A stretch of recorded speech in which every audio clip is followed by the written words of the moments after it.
I want to start, and I only have a couple of minutes to make remarks, but I do want to start with a story.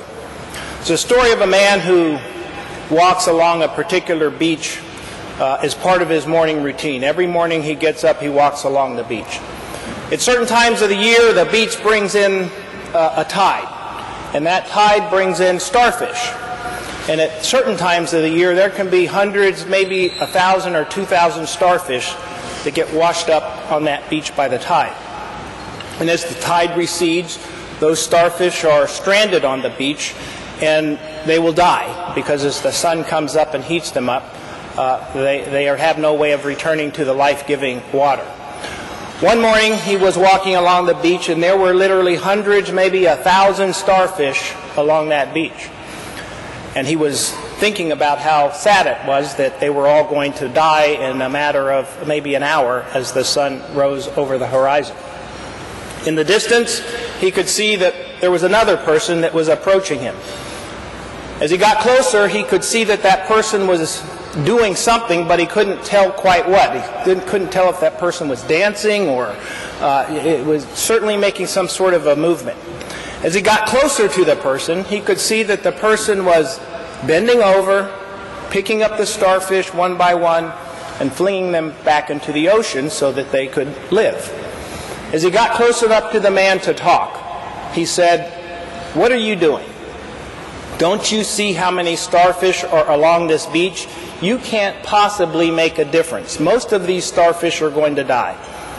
And the man leaned over, picked up one more starfish, flung it into the ocean, and he said, "Well, I made a difference for that one, didn't I?" And I wanted to tell that story because as we celebrate America's military this week, this is a big deal. You just heard how this is one of the largest, longest-running celebrations of our military in the entire country. There were a lot of people who came together to make this happen.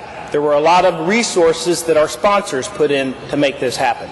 And we're going to have a lot of fantastic events during this week. This is a big deal.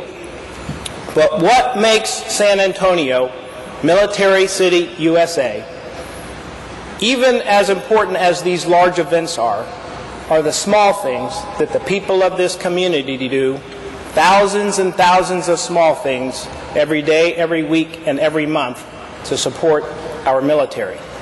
It can be something as small as shaking the hand of a young airman who has just graduated from basic military training, wearing his uniform on a Friday night, down on the Riverwalk, saying, "We are proud of your service." You can't imagine what that means to that young man or that young woman. It can be something as small as the San Antonio Spurs recognizing at our home games the military and the great applause that we get when we stand up in the crowd.